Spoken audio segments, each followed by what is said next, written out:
Olá, minhas amigas, meus amigos, nós estamos hoje no nosso podcast, MCast, com a presença de um querido amigo de muitos anos, um grande advogado, ex-diretor jurídico da Telefônica, hoje com o seu escritório, Francisco Gomes, que vai conversar um pouco conosco sobre a questão da tecnologia no mundo jurídico. Francisco, grande prazer recebê-lo. Prazer meu. Uma alegria tê-lo conosco aqui hoje. Prazer meu, espero que a gente possa bater um papo aí, eu possa contribuir um pouquinho aí. Muito, certamente muito. Vamos começar um pouquinho falando sobre a questão desse mundo ainda novo, embora já a internet tenha chegado aqui já há alguns anos, mas ainda novo porque nós não conhecemos muito ainda os efeitos da internet nas nossas relações sociais e no mundo jurídico, né? Como é que hoje você vê a adequação da legislação em relação às relações sociais pautadas na internet? Tá. Eu acho que inicialmente a gente tem que mencionar o seguinte, as relações sociais mesmo ainda estão se adaptando a esse mundo digital. A adaptação ela não é tão rápida quanto a gente imagina e eu vou te dar um exemplo. Um exemplo até bem caricato. Quando inventaram o caixa eletrônico, que inventaram o cartão bancário, você se lembra quanto tempo as pessoas levaram para se acostumar que não podia dar o cartão para outro, que não podia passar a senha para outro? Muita gente foi vítima de golpe naquela época porque não sabia os cuidados que tinham que tomar.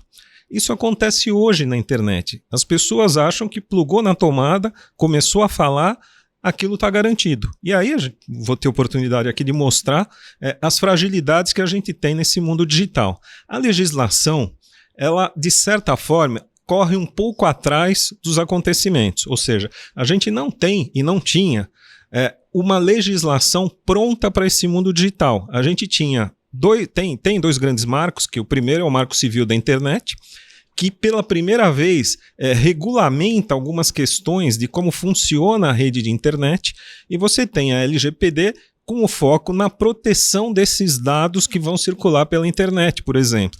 Mas não adianta você ter uma lei que proteja se você não tiver um ambiente digital que possa garantir essa proteção, porque senão a lei fica sendo um mundo ideal e o mundo prático você vai ter que lidar com outras questões, né? É verdade. Se for do cartão, eu lembro, o cartão começou na década de 80. E eu lembro que eu estava na faculdade de Direito e havia uma grande discussão quando chegou o cartão, das pessoas com medo de usar cartão porque não tinha assinatura manuscrita, né, como o cheque. A movimentação bancária até então era feita basicamente por cheque. E aí o cheque tinha lá a assinatura e com a assinatura você identificava quem era o autor daquela movimentação, né? Estava vinculado. E o cartão não tinha esse dado biométrico, essa ligação, esse elo entre a manifestação de vontade para alterar a conta, para sacar um dinheiro, com o eletrônico cartão. Essa discussão foi trazida recentemente de novo quando chega o processo digital, né? E aí, no processo digital, a mesma preocupação em relação, por exemplo, às decisões de juiz ou às nossas petições dos advogados, né? Como é que fazer, seria possível fazer para substituir no despacho do juiz a assinatura física dele por algo que desse a mesma, diria, segurança, né? Para que aquele que recebesse ou verificasse o despacho soubesse que realmente fosse esse despacho emitido por um juiz. E aí veio o certificado digital, né? Na realidade, e novamente nesse exemplo que você deu, a gente tem um pouco do mundo ideal com o mundo real. Então você vê que no mundo ideal, você tem a assinatura digital, o certificado digital e o peticionamento eletrônico. Aparentemente, o modelo fecha, mas como você garante que alguém não possa entrar no sistema e peticionar por você? Como você garante que alguém não possa entrar no sistema e assinar pelo juiz? Então é aí que entram as nuances do direito digital. Quer dizer, dentro do modelo que está desenhado, quais as medidas você toma para garantir a segurança e quais as medidas jurídicas estão protegidas por uma lei que já tem que cobrir esse mundo digital. Eu lembro, Francisco, eu talvez tenha sido o primeiro a falar sobre isso. Escrevo artigos sobre a questão do processo eletrônico há mais de 20 anos, né? Eu dava palestras desde 98, 97 sobre a questão do processo digital E eu ia para o interior, ou mesmo na capital, nas minhas palestras, as pessoas não compreendiam o que eu estava falando, porque o processo digital, a manifestação de vontade no ambiente digital, ela ganha segurança através de um cálculo matemático, né? Que é o algoritmo que permite que se faça uma manifestação de vontade, vinculando aquele documento que é um documento imaterial, né? Uma sequência de zeros e uns, o computador tudo é uma sequência de 0 e 1, uma foto, um vídeo, um aplicativo, um documento, tudo uma sequência de zeros e uns. E essa sequência, enquanto está no meu computador, vamos lá, no meu computador alguma responsabilidade eu tenho sobre o que está dentro dele. Mas e quando essa petição sai do meu computador e vai, por exemplo, por um processo dentro do fórum, né? E como essa sequência de zeros e uns não passa por uma alteração, ela não é alterada, né? Ou se for alterada, é possível constatar essa alteração, porque para o computador é muito fácil fazer alteração. Está lá ou não, eu reescrevo o documento e coloco sim. E aí eu fui verificar que desde a década de 70, mas na verdade desde a Segunda Guerra, né? Começa um processo por conta da história do segredo da informação, né? Começa a se usar computador, a criptografia. A criptografia, na década de 70, passa a ser vista como um instrumento não só de segredo da informação, mas como também de vinculação daquela informação a alguém. Eu tenho a informação, o elemento que permitiu eu criptografar uma informação, sendo eu o titular do elemento, é possível vincular a mim. Isso vai evoluindo até que se faz as primeiras assinaturas digitais, começa a legislação nos Estados Unidos, o primeiro, se não me engano, foi em Califórnia, depois vai para a Europa, os países da Europa todos consagram a legislação, e aí nós tentando criar essa legislação no Brasil. Mas como não havia um conhecimento da tecnologia, nós acabamos patinando muito tempo até que veio a medida provisória 2200, né, que consagrou, então, no Brasil, de uma forma equivocada, mas consagrou, com erros, a assinatura digital. Hoje é possível manifestar a vontade, até num documento, compra e venda numa casa, por meio eletrônico, através dessa tecnologia. Só que o meio eletrônico, ao lado da questão da segurança jurídica, tem uma outra questão, Francisco, que você tocou, que é muito importante, que é da Lei Geral de Proteção de Dados. Conta um pouquinho por que da necessidade de nós termos uma legislação sobre proteção de dados pessoais. Tá. Eu acho que, complementando um pouco a sua história, quer dizer, o que mudou, como ser de forma simples, de toda essa questão dos computadores e da assinatura digital para agora?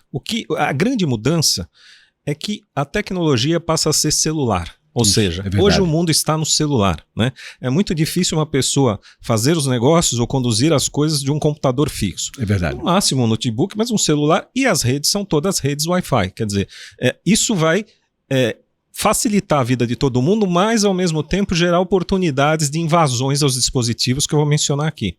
Falando da LGPD, eu acho que é interessante a gente voltar um pouquinho no tempo, tá? A proteção de dados, a grande preocupação mundial, começa num acordo em Budapeste na década de 90, em que na convenção na Hungria, em Budapeste, presente quase todos os países mandaram representantes, se levantou pela primeira vez a necessidade de se ter algum mecanismo de controle sobre os dados que circulam pela internet. A partir dali, a União Europeia desenvolveu a legislação dela, já na virada do século, no ano 2000, 2000 e tanto, que é a GDPR, que é a General Data Protection Regulation, que é a legislação que protege toda a União Europeia. Uma diretiva É uma lei mesmo. Uma lei. Uma lei, lei geral lá deles, tá? E a nossa LGPD, ela é quase uma cópia literal do que você tem na GDPR. Ou seja, o nosso modelo adotado de proteção de dados, ele está em consonância com o modelo europeu, que de fato está entre as melhores práticas do mundo. O que isso significa? Significa o seguinte: agora que o Brasil está estudando e requisitando a entrada na OCDE, um dos requisitos é que a legislação de proteção de dados esteja de acordo com a Convenção de Budapeste no país que queira aderir à OCDE. Claro. Então, o Brasil precisou se adequar, e isso foi ótimo, porque hoje a gente tem uma legislação específica para esse setor. Esse quesito nós estaremos cumprindo, portanto, para entrar na OCDE. Entrada na OCDE. Agora, o que acontece? Novamente, vamos falar um pouco da lei ideal. Posso falar um pouquinho da LGPD? Lógico. Mas antes de entrar em detalhes, só para perguntar o seguinte: nós temos a Europa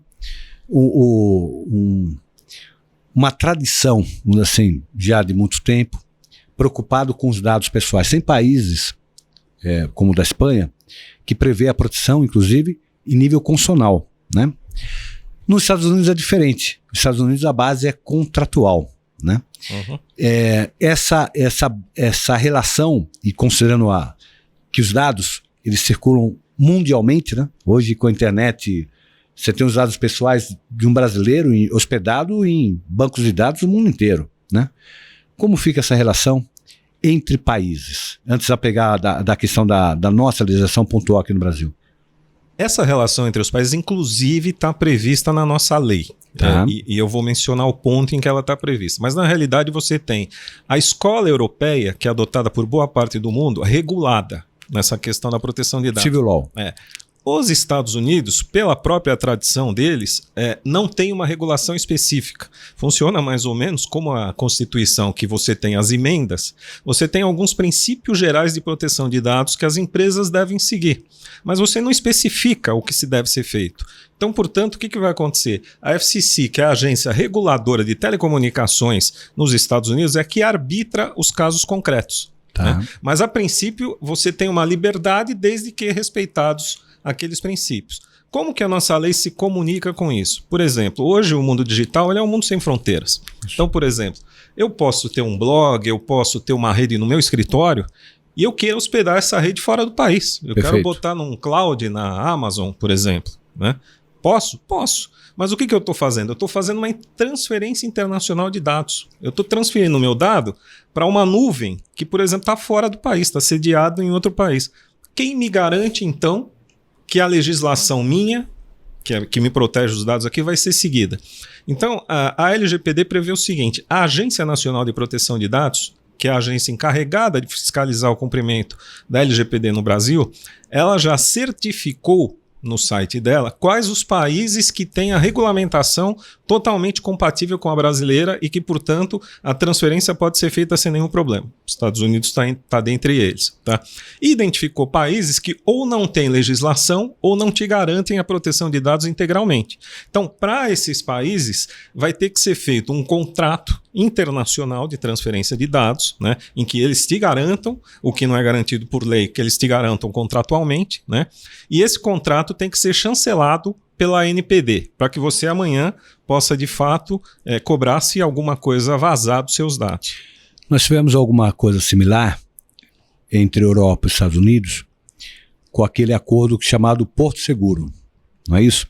Onde as empresas americanas se comprometiam quando recepcionassem dados dentro da comunidade europeia, que esses dados transferidos para os Estados Unidos, as empresas teriam os mesmos dispositivos de proteção, né, a esses dados, obrigados esses dispositivos dentro da comunidade europeia. Então, um dado de um cidadão europeu, para que uma empresa americana capturássemos assim esse dado na comunidade europeia, em transferindo esse dado para fora da comunidade europeia, para sua sede nos Estados Unidos, ela deveria observar os mesmos critérios, as mesmas preocupações que ela teria dentro da Europa. Isso acontece no Brasil? O Brasil tem um nível de proteção também em relação aos Estados Unidos, com relação a dados de brasileiros, de empresas americanas no território brasileiro? Acontece nas duas vias, tanto de lá para cá quanto daqui para lá. Eu vou citar caso concreto, porque daí fica mais fácil da gente enxergar. A gente teve, em dezembro do ano passado, um vazamento de dados que atingiu o Ministério da Saúde. O Conect SUS, que é o aplicativo do Ministério da Saúde, saiu do ar, ficou fora do ar por cerca de 10, 15 dias e até hoje funciona de uma forma instável, né? E ali foi uma invasão hacker que o hacker inclusive publicou no site que ele tinha invadido, que ele estava de posse daqueles dados, tá? E aí você tem dois tipos de invasões. Você tem a invasão ransomware e malware. Em uma delas você pede resgate. Você invade, trava tudo e fala, eu quero um resgate. E geralmente em moeda de criptomoeda. Se você não pagar o resgate, eu destruo seus dados. Esse é um. Tá? E você tem o segundo, que não pede o resgate, chega a ser uma coisa quase que ideológica, mas que você trava ou que você começa a colocar mensagens no site, toma conta do site e começa a colocar mensagens. Tá? O que aconteceu no Ministério da Saúde? Se travou, aparentemente se pediu resgate, mas isso não é uma coisa que se tenha certeza, não se sabe o que aconteceu. Ficou travado, realmente foi um ataque hacker de alta complexidade, tá? Que ficou travado 10, 15 dias. Depois que se conseguiu liberar, não se sabe até agora se os dados de lá foram copiados, se alguns deles foram apagados, modificados. São milhões de dados, então é impossível se checar, tá? Então até agora não se sabe. O que aconteceu? A ANPD abriu uma investigação para verificar o que aconteceu e qual a responsabilidade, eventual responsabilidade do Ministério da Saúde, tá? O que aconteceu? Na investigação se descobre que o IP, que justamente o endereço do Connect SUS, estava hospedado fora do país. E aí eu vou à questão, estava hospedado nos Estados Unidos, no serviço da Amazon. Quer dizer, um site do governo brasileiro tinha hospedagem num serviço americano. E como então que o serviço americano iria garantir essa segurança de acordo com a nossa legislação aqui? Ou seja, se alguém invade a Amazon Cloud lá nos Estados Unidos, pode roubar os dados desse e de outros ministérios. E como que os Estados Unidos garante isso? Bom, no caso do Ministério da Saúde, a Amazon respondeu a todas as requisições, atuou de uma forma bastante responsável, bastante profissional, e assim, como para a hospedagem eles tinham o compromisso de observar a legislação brasileira, eles de fato mostraram todos os cuidados, até porque é o serviço deles. Eles têm que demonstrar que o serviço tem segurança. Então eles mostraram que a invasão em nenhum momento partiu da invasão da Amazon. A invasão partiu do próprio servidor do Ministério da Saúde. Então, nesse caso, você teve um exemplo prático dos Estados Unidos obedecendo à legislação brasileira e prestando informações de acordo com a legislação brasileira. Tá? Então, é aquela questão que você mencionou de ter a preocupação dos Estados Unidos obedecer à nossa legislação. Eu acho que não só tem a preocupação legal, mas é a preocupação de mercado. Você vende um serviço, se o teu serviço não é adequado, a pessoa não vai comprar. Francisco, eu agora me chamo a atenção por uma outra coisa, né? Que é a questão da responsabilidade do agente público sobre as informações, né? De uma forma geral, e não é só por causa da Lei Geral de Proteção de Dados, mas pega também a Lei Geral de Proteção de Dados. Nós tivemos, há pouco tempo, uma invasão do sistema do TRF, Tribunal Regional Federal da Terceira Região, que pega São Paulo e Mato Grosso do Sul. Não se sabe a dimensão também, não se sabe se houve mero travamento para que não se usasse o sistema, não se sabe se ingressou dentro da base de dados, e se ingressou dentro da base de dados, nessa base de dados, nós temos, por exemplo, informação de condenações criminais, que em tese podem ser modificadas para absolvições, né? O nosso governo, e aí quando eu falo governo, eu falo poder público, poder executivo, poder legislativo, poder judiciário, e nas esferas administrativas, federal, estadual e os municípios também, eles estão sensíveis do nível de criticidade, quanto é crítico ele ter informações dentro do sistema ligados ao cidadão e o risco que eles correm. Eu lembro, há poucos anos atrás, eu vou citar o caso concreto, município de Campos do Jordão, porque eu vivenciei isso, município de Campos do Jordão.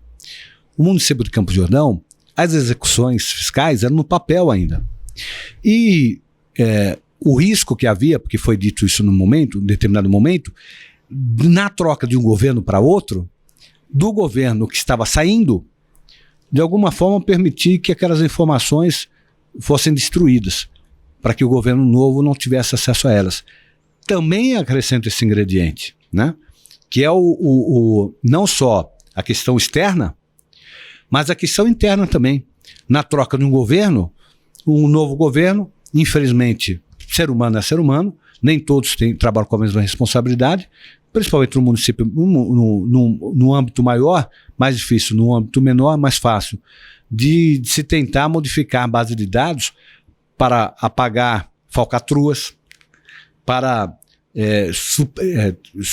sumir com apontamentos, por exemplo, de débitos tributários, né? Na realidade, aí na tua fala teve duas coisas muito importantes. Uma delas é a cibersegurança, como é que eu garanto a segurança dos sistemas. E a outra é uma coisa que a LGPD fez a previsão, que é a seguinte: de acordo com a LGPD, toda empresa, seja ela pública ou privada, tem a figura do que eles chamam de DPO, que é o Data Protection Officer, que ele é uma pessoa nomeada, uma pessoa que pode ser interno, mas uma pessoa nomeada pelo controlador, que vai ser o responsável pelo cumprimento da LGPD e por responder por eventuais descumprimentos ou invasões. Quer dizer, é um cargo extremamente importante, que gera responsabilidade para a pessoa e que, portanto, a pessoa que vai aceitar também tem que estar consciente de tudo que ela vai ter que fazer, e geralmente é um profissional da área de tecnologia que vai assumir esse papel, porque é alguém que pode garantir a segurança do sistema, mas enfim, a LGPD, ela coloca que toda empresa tem um responsável. E os governos também? Não só empresas, governos também? Os governos também. Por exemplo, o governo, o Ministério da Saúde, ele tem um site. Naquele site tem que estar lá quem é o DPO, quem é o responsável do Ministério da Pessoa Saúde. Física. Tem que ser pessoa física. Pessoa física. Por que a lei fez isso? Para você não cair no vazio. Você imagina uma empresa com 6 mil funcionários, você vai dizer quem é o responsável? Não tem? Ou então você vai dizer sempre que é o sócio, que é o controlador? Eu sempre destaco o governo por duas razões. Primeiro, porque, em tese, as informações hospedadas no governo costumam ser mais críticas, mais sensíveis do que aquelas hospedadas em empresa. E a abrangência é muito maior, né? Os governos têm uma capacidade primeiro, de coletar informações entre eles, né? Entre governo estadual, federal, municípios. Segundo, de juntar informações, processar juntos informações de segmentos diferentes do próprio governo. Ministério da Saúde, Ministério da Educação, Ministério do Trabalho, só para exemplificar, né? Imposto de renda, né? E terceiro, a capacidade, financeiramente, capacidade de adquirir equipamentos que permitam o processamento de uma forma muito mais ampla do que aquela que uma empresa pequena ou média teria. Por isso que eu me preocupo muito com a questão dos governos. E no Brasil, nós sabemos que, infelizmente, nem sempre nós temos responsabilidades por parte dos nossos governantes. Por isso que eu destaco muito a questão do governo. Veja, até agora, eu de certa forma coloquei os pontos positivos da LGPD e o suporte jurídico que ela dá para algumas situações, tá? Mas é importante a gente também ter uma leitura crítica da lei. O que está acontecendo na prática? Porque senão a gente fica só no mundo das teorias. Então veja bem, a gente vê muitos profissionais dizendo o seguinte: adeque a sua empresa à LGPD. Isso. Esse adequar muitas vezes eu vou refazer todo o arcabouço jurídico, todos os contratos, código de conduta, código de ética, todo ele adequado à LGPD. Bacana. E isso, eu diria que assim, com maior ou menor dificuldade, é o mais fácil de fazer. Porque adequar os contratos, basta você ter um advogado especializado na área que ele vai colocar todas as cláusulas necessárias, tá? Mas e na prática? Porque na prática acontece o seguinte: eu pego uma empresa que ela tem toda a adequação perfeita, mas ela é invadida toda semana o sistema. Isso. O hacker consegue entrar. Então significa o seguinte: não adianta eu ter só, quando você fala vamos adaptar a LGPD, a adaptação não é jurídica, ela é sistêmica.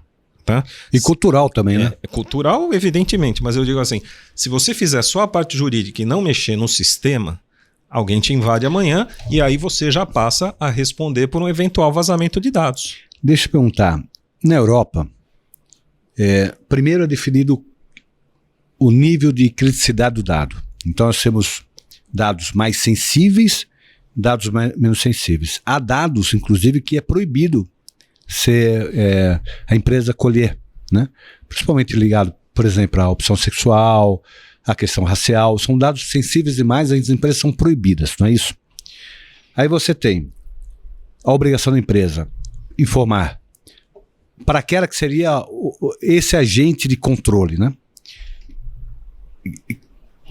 Quais dados vão ser coletados? Da onde vai ser coletado o dado? Como é que vai manter atualizado o dado? Porque não é só a obrigação de coletar dado no ambiente correto, honesto, adequado. É manter esse dado atualizado, né? A responsabilidade que a empresa tem, se esse dado vier a ser objeto, por exemplo, de um hacker, né? De alguém copiar. Quem é que vai ficar responsável para que um terceiro, interno ou externamente, um terceiro não venha querer ter acesso ao dado? Que tipo de tratamento vai ser dado a esse dado? Porque às vezes um dado é simples, sozinho, isolado, ele parece não invadir a intimidade das pessoas e tal. Mas somado a alguns dados pouco sensíveis, pode ser gerada uma informação bastante sensível, né? Você, por exemplo, você pegar a compra no supermercado, você pode começar a ter informações ligadas ao supermercado ou uma farmácia, ligado à condição de saúde dessa pessoa. E aí você entra num primeiro problema. A legislação, a LGPD, fala exatamente isso. Quer dizer, o que é o dado pessoal? Dado pessoal é aquilo que te identifica. Seu nome, filiação, RG, CPF, todos os documentos seus são seus dados pessoais. E tem os dados pessoais sensíveis, que são aqueles que te identificam por alguma opção sua, seja sexual, seja religiosa, associação a algum clube, quer dizer, claro. Tudo isso é dado sensível. O dado sensível, pela LGPD, o tratamento dele é muito mais rigoroso. Mas ele pode ser pode ser feito, mas espera lá, quais são os princípios? Quando que alguém pode usar um dado pessoal seu? Em primeiro lugar, o primeiro princípio é da sua ação autoafirmativa, ou seja, você escolhe aonde pode ser usado o seu dado e aonde não pode. Ou seja, quem vai extrair e usar o seu dado pessoal precisa do seu consentimento. Esse é o primeiro tópico da lei. E, obviamente, você tem outras hipóteses em que ele vai poder usar os seus dados, por exemplo, cumprimento legal do dever, cumprimento de decisão judicial, emergências como, por exemplo, tutela da saúde, em que, claro, por exemplo, alguém precisa acessar o seu prontuário porque você está tendo um ataque ou alguma coisa do tipo. Então você tem as hipóteses. Então eu volto a dizer o seguinte, isso está bem fechado na lei. A nossa legislação, até por ela ser baseada na europeia, ela é muito boa nesse sentido, tá? Falhas que você vai encontrar na LGPD, que na minha opinião, é o seguinte. Primeira, a LGPD tem como, digamos assim, uma espécie de agência reguladora a ANPD, foi criada pela lei. O problema é o seguinte, as agências reguladoras no Brasil e no mundo, como por exemplo a Anatel, a ANEEL, todas essas agências, o que elas são? Elas são autarquias independentes. Elas funcionam de forma independente, os seus dirigentes e conselheiros têm mandato, né? E, embora possam ser indicados pelo presidente, quando eles assumem o mandato, eles decidem de forma técnica e independente, eles não estão subordinados ao governo, tá? No caso da ANPD, ela nasce subordinada ao governo, ela está subordinada à presidência da República pela lei. Isso cria um questionamento que é até onde ela vai ser independente. Por exemplo, agora que ela está analisando o vazamento do Ministério da Saúde, ela vai punir o Ministério da Saúde, ela vai sancionar o Ministério da Saúde ou ela vai ser, de certa forma, mais tolerante? Nós vemos isso nessa disputa política e até com um certo conteúdo ideológico, no caso da ANS, no caso das vacinas, né? Exatamente. A ANS, vamos dizer assim, bancando uma posição técnica, né? E o governo federal e o governo de São Paulo, numa disputa política, ideológica, né, muitas vezes questionando. Por exemplo, o governo de São Paulo questionando a velocidade da ANS, a ANS dizendo, não, eu não posso acelerar o processo. Tem etapas que eu não posso ultrapassar. E você veja, a ANS, ela é uma agência independente. Isso que eu estou dizendo, então, ela é independente. Ela consegue e tem autonomia para julgar ou para opinar a favor e contra. Quer dizer, então, ela conseguiu pela independência. Isso. Já na questão da Lei Geral de Proteção de Dados, a agência não tem essa independência. Alguns agentes legislativos, parlamentares, enxergaram isso no momento da criação da lei, tá? E propuseram, tanto na época que se votasse um substitutivo para que a ANPD fosse criada como uma autarquia, como as outras agências reguladoras, E não foi. E, posteriormente à promulgação da lei, ainda existem projetos que eu acho que são fundamentais, tá? Na presidência do Rodrigo Maia, na presidência da Câmara, ele queria levar a votação, né? E não levou por um motivo muito simples. Para você criar uma autarquia, você tem que fazer a previsão orçamentária para o próximo ano, e o governo não se mostrou disposto a atuar nesse sentido. Mas é mais do que necessário. Se você, independente de qualquer governo, pode ser o atual, pode ser o próximo, você precisa ter independência. Lógico. Senão você jamais vai conseguir resistir a alguma pressão. Pressão política, né? Eu salvo engano, na LGPT, a dispensa de obrigações, de muitas obrigações, quando se trata do poder público. O poder público impôs ao setor privado muitas restrições e obrigações, responsabilidades, mas se dispensou disso. Mas são duas situações distintas. Você se dispensa muitas vezes de obter o consentimento por aquele motivo que eu falei. É o exercício regular do funcionamento da gestão pública. Então, por exemplo, o Ministério da Saúde, é óbvio que ele precisa do dado das pessoas e ele capta esses dados na hora que você entra no Conect SUS, você mesmo digita, coloca lá. Então ele capta esses dados. Então ele tem a liberdade para captar sem o consentimento, nessas hipóteses legais. Mas ele tem que ter a guarda adequada dos seus dados. Quer dizer, claro. Ele captou, até aí regular. Mas se vazar, significa que ele não exerceu, foi a guarda adequada dos seus dados. Então ele responde. Quer dizer, captar não significa que eu possa usar indiscriminadamente ou que eu possa deixar um hacker invadir. Vou dar um exemplo para que as pessoas compreendam. Uma coisa que eu participei e nós conseguimos reverter. Houve um momento em que se pretendeu colocar, alguns anos atrás, um chip nos carros, para que os carros, e aí teríamos no sistema semafórico, o controle, a leitura do chip. Então, quando você passasse por um semáforo, esse leitor verificaria o carro, no momento que esse carro estava passando, a título de segurança, para que os carros que fossem eventualmente objeto de furto e roubo, pudessem ser rapidamente identificados pelo sistema. Na época eu fiz uma crítica, dizendo, olha, ao pensar na segurança, nós estamos entregando nas mãos do governo também a nossa privacidade, porque o governo passa a saber para onde as pessoas, quando as pessoas saem de casa, para onde as pessoas estão indo, quando as pessoas voltam de casa. E há uma discussão onde se verifica que muitas vezes eu não preciso saber, por exemplo, o conteúdo de uma mensagem. Basta eu saber que a mensagem foi enviada, que a comunicação foi feita. É o controle de tráfego, né? Chamado controle de tráfego. Quando teve há muitos anos atrás, teve a invasão do painel do Senado Federal. Lembra disso? Do Antônio Carlos Magalhães, né? O que aconteceu? Se apurou a descoberta da fraude, foi não porque se verificou a origem dela, quem alterou tal, mas porque se verificou que a diretora do SISBACEI, do Sistema de Informação do Senado, teria conversado com o senador, horas antes, horas depois. Não se sabe qual foi o objeto da conversa, mas se comprovou que houve a conversa. E isso bastou para vincular aquele senador àquele escândalo lá do painel do Senado Federal. Então, quando por questão de segurança foi imposto isso, nós fizemos essa crítica e o governo recuou. Esse chip não foi acionado, não foi nem implantado, nem foi acionado. Porque, imagina a seguinte situação, o controle de certas classes políticas, né?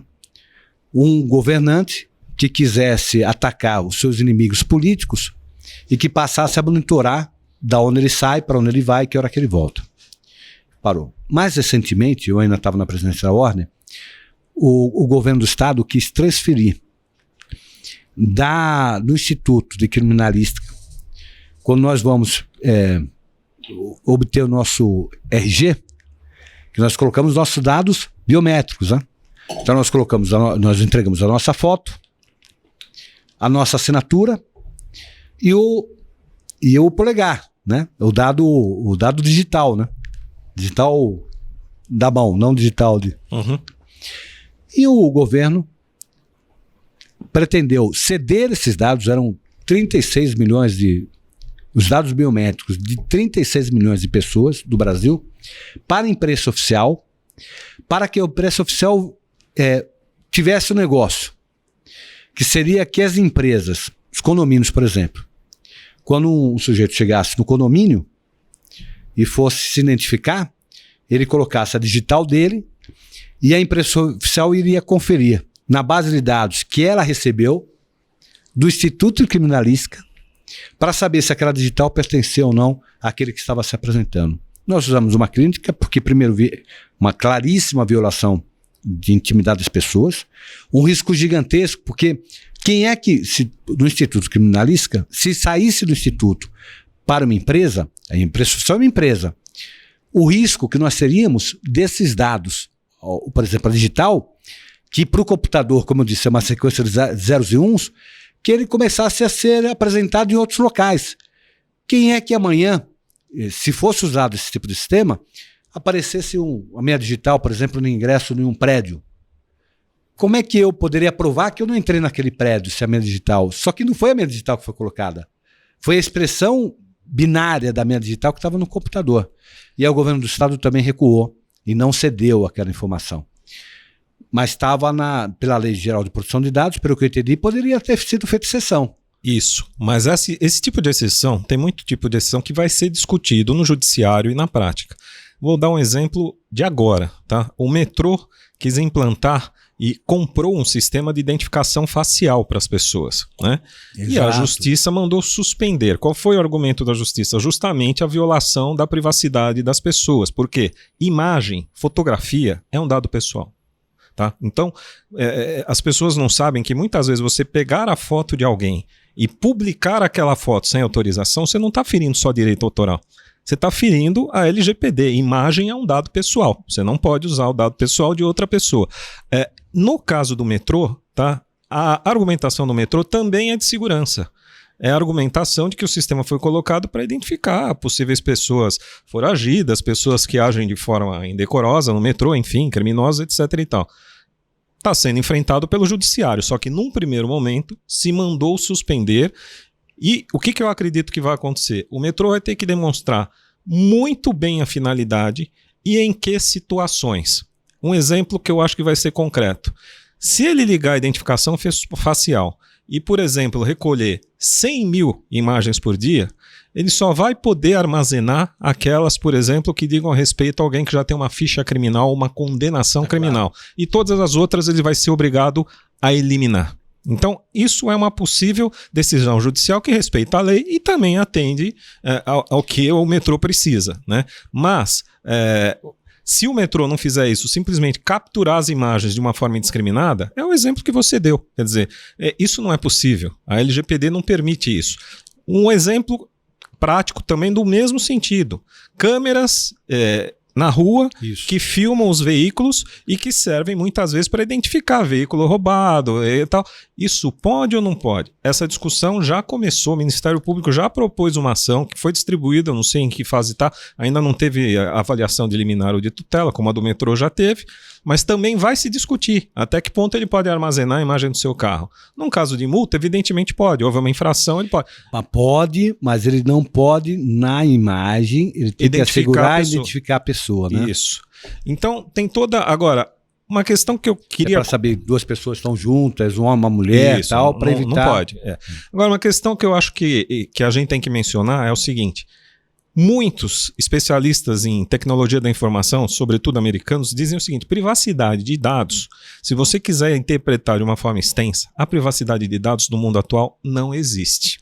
Não existe. Total, ela não existe. Você tenta trancar a casinha um pouco, mas você não consegue tudo. Por quê? Redes sociais, por exemplo, Facebook, Instagram, já tem milhares de dados seus armazenados. Ele armazena cada coisa que você curte, cada teor de postagem que você faz, ele armazena faz milhares de associações e consegue ter um perfil seu traçado. Todo mundo se lembra do escândalo da Cambridge Analytica nos Estados Unidos, que foi exatamente isso. Quer dizer, ele conseguiu ter acesso e, cruzando dados, ter perfis de eleitores e, com isso, influenciar a eleição. Isso. Ele conseguiu atuar em determinado perfil, né? Que, grosseiramente falando, é aquela coisa: você pesquisou um par de sapatos e começa a receber propaganda de sapato uma atrás da outra. Essa é uma dúvida que eu tenho, ligado também à Legião de Proteção de Dados. Fico imaginando o seguinte: um supermercado, né? O supermercado está lá, o cartão, aquele fidelidade, né? Eu vou lá, coloco meu CPF e tenho minha compra. Todo mês vou lá, minha compra é pequenininha, né? Proporcional, né? Antigamente a gente ia com carrinho, né? Eu lembro, algum tempo atrás, né? Algumas décadas atrás, a gente saía de carrinho, com carrinhos. Hoje não, hoje é um carrinho se tanto, né? Uhum. Mas está lá armazenado o meu dado, o meu CPF, né? Que é o número que ele usa para me identificar, com o meu perfil de compra. E todo mês eu vou comprando, aquilo está sendo armazenado. Aí eu fico imaginando o seguinte: o supermercado chega para um refrigerante qualquer, diz assim, ó, tal consumidor gosta de refrigerante do seu concorrente, com tal perfil. Eu te vendo essa informação para que você, a partir dessa informação que eu estou te cedendo, você possa atuar de forma direta naquele consumidor para alguma vantagem em relação ao seu concorrente. Quando tem o cartão fidelidade, nós autorizamos lá, ninguém lê, né? Que é outro problema.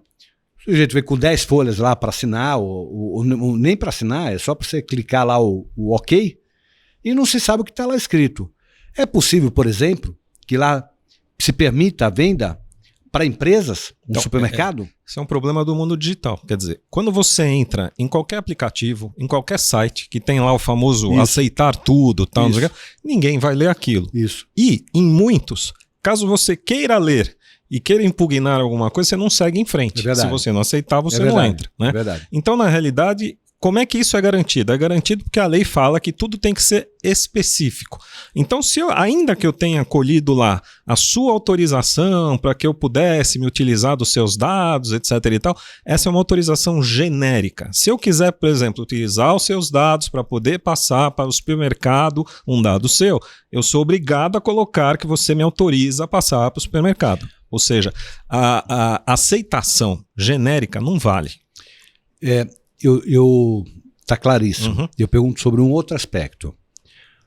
O concorrente, a empresa que teve o seu consumidor delineado, né? Porque essa é uma informação que constitui um patrimônio também para a empresa. Isso tem um valor importante, comercial e até de desenvolvimento de produtos. Ela descobriu que determinado supermercado está pegando informações do consumidor daquela empresa em relação a produtos da empresa e fornecendo para o concorrente. Essa empresa pode brigar com o concorrente ou pode brigar com o supermercado? Pode. E aí você tem as duas questões, né? Você tem, segundo a LGPD, quer dizer, ela vai brigar porque na realidade foram dados que por ela foram armazenados por serem de clientes dela que o supermercado, por exemplo, está se utilizando. Então, a LGPD já prevê responsabilidade por aí.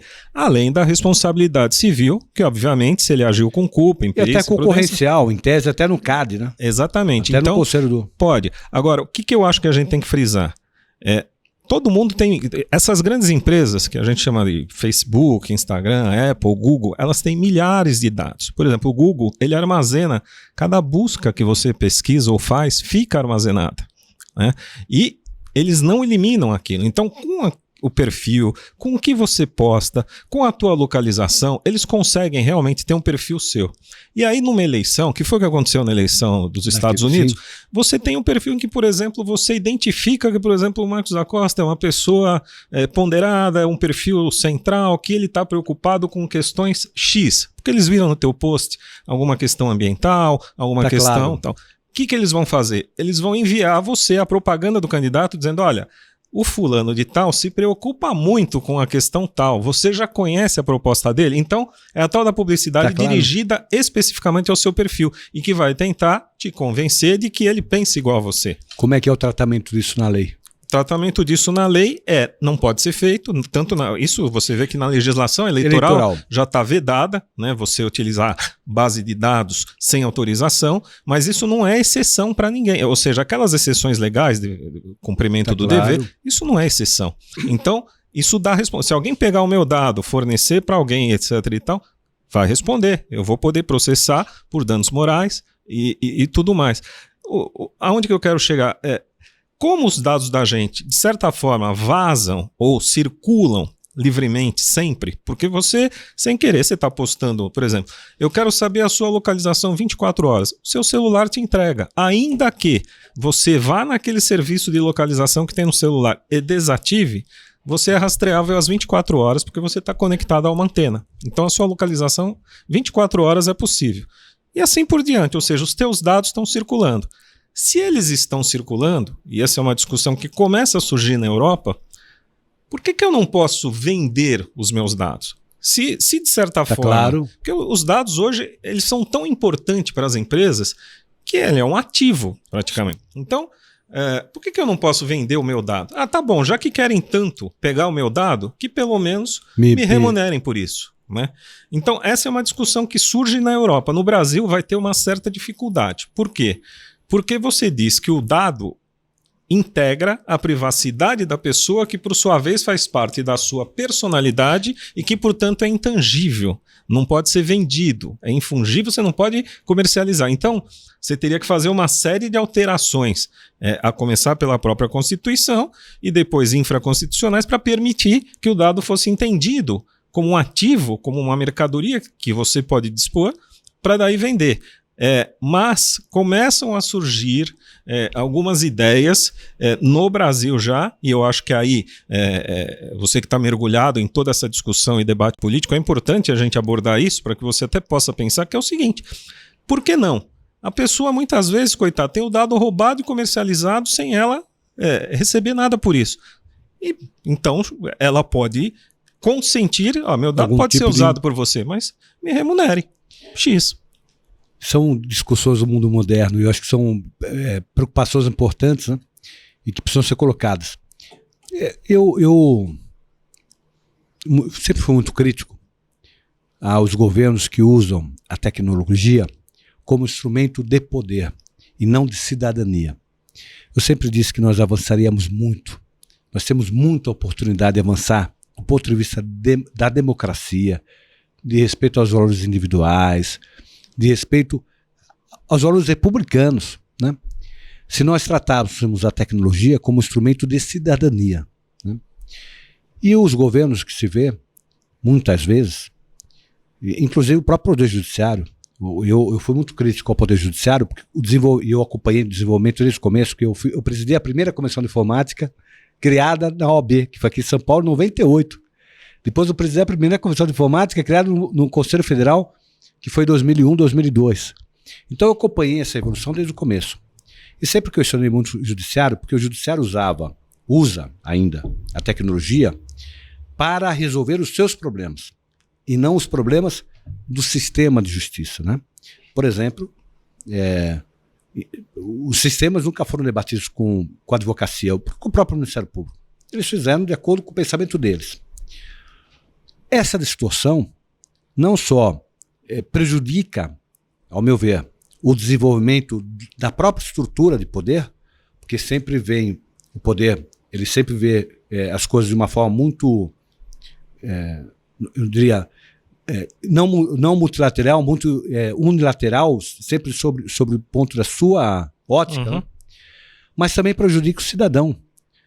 Porque imagine uma tecnologia que permitisse, por exemplo, que você, quando houvesse uma alteração, por exemplo, um exemplo simples, que se preocupasse quando fosse fazer uma alteração na sua rua, uma mão, se preocupasse de alugar com você para saber se essa alteração pudesse representar um avanço para você, uma melhor qualidade para você na sua rua, ou se pudesse impactar de forma negativa. Imagine quantas coisas poderiam ser feitas. O orçamento, né? Se você consultar o cidadão, e é possível hoje, do ponto de vista da tecnologia, é simples até, com o número de celulares que nós temos, consultar o cidadão quais são as suas demandas de Estado, né? Que serviço ele vai demandar no ano seguinte, para que houvesse um orçamento mais adequado do ponto de vista da cidadania, e não do ponto de vista de poder. Isso, até hoje, essa compreensão não existe. Não existe. Na realidade é o seguinte, a tecnologia em si, ela não é nem boa nem má. Ela depende de quem vai utilizá-la, né? Então o primeiro exemplo é o seguinte, se você pegar países como a China, você tem lá uma vigilância total. Verdade. Então, disse que a China hoje em dia é um capitalismo de vigilância, quer dizer, vigilância estatal, em que você tem uma vigília muito forte. No mundo, digamos, ocidental e basicamente mais liberal, né? No mundo liberal você não tinha essa vigia, o Estado ele interfere menos, mas à medida que você vai caindo do mundo liberal para, de certa forma, algumas coisas mais populistas, geralmente essa ideologia populista já defende um maior controle do cidadão. Tá? E isso acaba acontecendo como? Como a pessoa postou alguma coisa na internet ou numa rede social que não agrade alguém, essa pessoa ou vai ser intimada, ou vai ser tirada do ar, ou vai acontecer alguma coisa. Quer dizer, formas de interferência estatal acabam se manifestando nesse momento. Então a gente precisa ter muito cuidado com a tecnologia. E como que essa tecnologia pode ser usada a benefício do povo? Você tem na Europa o governo da Letônia, que eles chamam de Letônia 4.0. Ele é um governo 100% digital. Tudo é digital. Tudo bem, o país é pequeno, mas ele conseguiu desenvolver uma tecnologia em que você faz tudo digitalmente. O Brasil, de certa forma, caminhou um pouco, caminhou. Você pode tirar um RG digitalmente, um CPF digitalmente, consultar seus pontos na carteira de motorista, o título eleitoral. Existem algumas soluções digitais. A gente ainda tem um caminho muito forte. Agora, o que a gente tem que garantir? Que as nossas soluções digitais sejam neutras e não capturadas por determinado poder. Ou seja, se aquilo for capturado, é um problema, porque isso pode ser utilizado de várias formas, né? É verdade. Nessa linha ainda, como que você vê o futuro próximo? Quais são os próximos passos que você imagina no que diz respeito ao relacionamento do poder, principalmente do poder público, mas também se você quiser falar sobre as empresas, com o cidadão? O que você acha que vai acontecer aí? Olha, o que nos próximos passos? E com a chegada, com a chegada do 5G agora, né? Que vai dar outra dimensão ao uso da tecnologia. Eu acho que assim, primeiro eu acho que tem uma questão que é deste ano. O que vai acontecer este ano? As eleições que vão acontecer este ano, não vai ter não há mecanismo para que você segure a propagação de fake news. Não há. Esse é um outro problema. Não há mecanismo. Então, assim, você dizer, o TSE está muito preocupado com isso? Lógico que está. Todos nós estamos. Mas existe um mecanismo técnico que impeça isso? Não existe.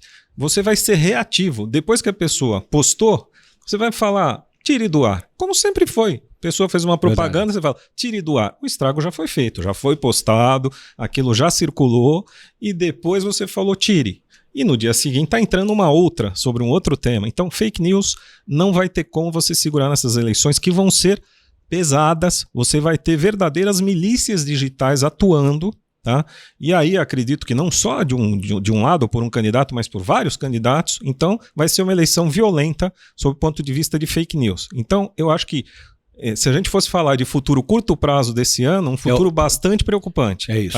Tá? O daqui para frente vai depender o seguinte, o próximo governo assumir o compromisso de realmente priorizar a proteção de dados. Ou seja, passa por você ter uma agência independente e dotar, porque também é o seguinte, eu criar uma agência e colocar lá 2 funcionários, significa que o meu compromisso com a lei é 0. Então, assim, você dotar de recursos e de pessoal. Isso é um compromisso importante, porque se você tem uma lei que ninguém fiscaliza, você tem uma lei meio capenga, porque assim, uma pessoa ainda que se sinta prejudicada e tenha condições, pode judicializar uma questão.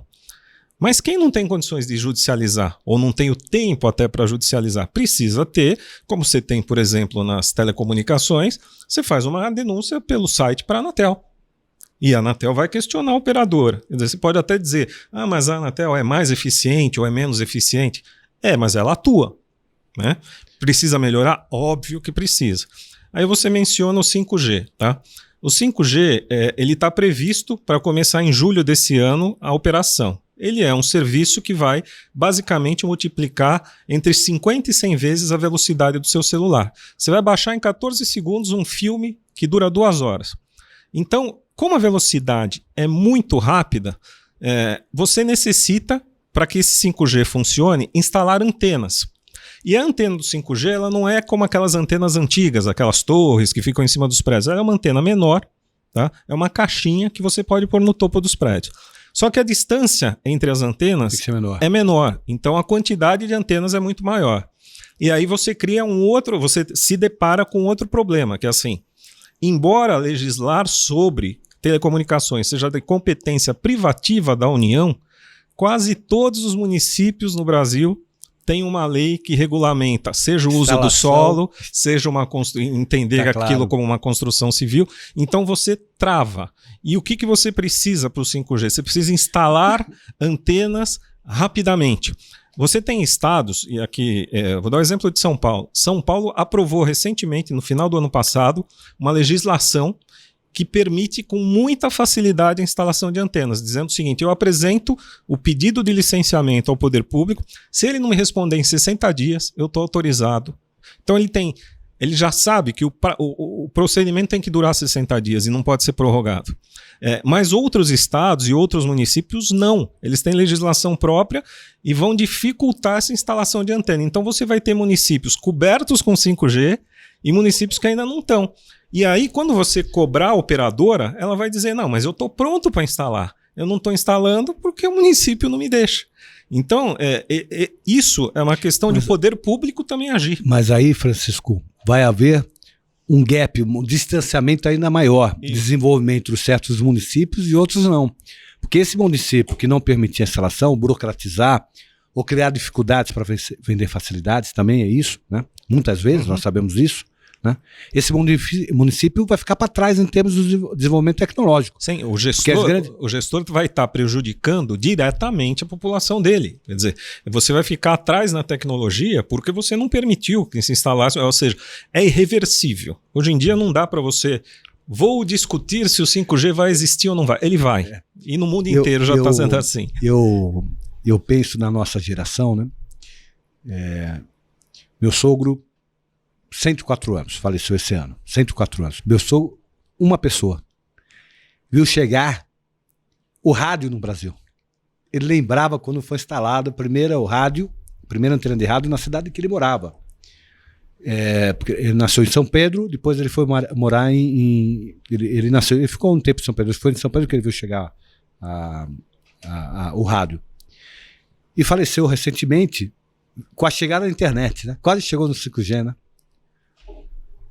O quanto nós veremos ainda em termos de desenvolvimento tecnológico, né?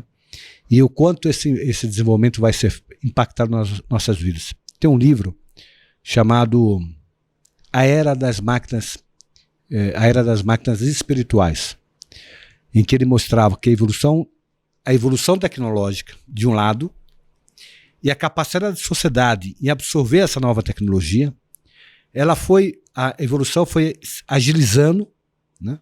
Então, do rádio para a TV, por exemplo, demorou 1 década, 2 décadas, né? E o rádio, quando chegou no Brasil, demorou anos para que pudesse ser aproveitado por toda a coletividade, né? Esse desenvolvimento tecnológico, ele se dá cada vez mais, de forma mais veloz, sucateando o sistema anterior, né? Hoje nós usamos esse celular é uma versão do ano passado que já não serve para atual. Ela não tem o 5G aqui, né? E a próxima geração não vai ver celular. Então, a velocidade realmente é muito grande. Quer dizer, você está partindo para que você tenha chips móveis, ou seja, alguns defendem até que possa ser implantado sobre a pele para que não haja furtos, roubos, etc. e tal, e é indolor, em que aquilo vai ler a pessoa. Então, por exemplo, você vai fazer uma compra no supermercado, 2 coisas vão acontecer. Ele vai identificar você quando você passar com o seu braço pelo caixa E também o carrinho vai ser lido de uma vez só, você não vai tirar nada do não precisa carrinho. de cartão de crédito, basta eu... Isso. Não, e mesmo a compra, que hoje ele lê código de barra por código de barra em cada produto, você vai passar uma vez só embaixo de um portal, em que aquilo vai ler o seu carrinho inteiro, tudo que tem lá, e já vai debitar numa conta sua. O celular, enquanto aparelho, a tendência, e está sendo testado já, porque assim, nós estamos entrando já no 5G. Já tem local com teste disso. Nós estamos entrando no 5G quando a Coreia do Sul inicia os testes com o 6G. Então, para que você veja a velocidade das transformações, você vai falar nas mãos, você vai falar por aqui com a pessoa. Além disso, você tem os eletrodomésticos da sua casa, que todos eles são inteligentes. Então, a geladeira já sabe o seu hábito do consumo, ela fala, por exemplo, o Marcos vem aqui, toma um copo de leite todos os dias. Quando tiver no final o leite que está na sua geladeira, ela vai emitir um aviso. E se você tiver já ligado com o mercado, na próxima vez que você entrar no mercado, ele já vai te indicar aquela compra. A compra. Isso. Então, tem tudo isso. E tem um lado, agora eu vou falar o lado negativo. O aspirador de pó, por exemplo, um exemplo caricato, mas que é real. O aspirador de pó, aquele robozinho que sai no chão, etc e tal, se descobriu que aquele robozinho estava passando a localização da sua casa para a empresa que detém, que vende o robô. Ou seja, eles estavam conseguindo, através do robô, que aquele robô tem um GPS, por isso que ele vai identificando onde tem parede, onde tem tal. Ele conseguia desenhar a planta da sua casa e, com base nessa planta da sua casa, te oferecer produtos, sabendo mais ou menos o que você precisa. Então, imagine o risco de segurança. Então você veja, o seu dado, ele circula aonde você menos espera, né? Meu querido amigo Francisco, foi uma conversa muito agradável, tenho certeza que todos também ficaram contentes. Vamos continuar, né? Vamos voltar a esse tema, principalmente pensar no que está acontecendo hoje no país, todas as dificuldades que enfrentamos e a circulação da informação é fundamental para isso, mas também falar um pouquinho desse futuro que espero todos nós vivenciamos, né? Que a gente possa aproveitar e que esse futuro seja positivo, que ele possa trazer avanços no bem-estar social, na qualidade de vida das pessoas, né? Eu que te agradeço, Marcos, agradeço a possibilidade, esse nosso bate-papo, conversar contigo é sempre interessante, você é uma pessoa muito atualizada e, além de tudo, muito preocupada com o nosso futuro, com tudo que pode acontecer. Então, conte comigo sempre para que a gente possa trocar ideias e, no que eu puder colaborar, estamos aí. Obrigado, querido. Obrigado àqueles que nos acompanharam. Até o nosso próximo MCast. Um abraço a todos.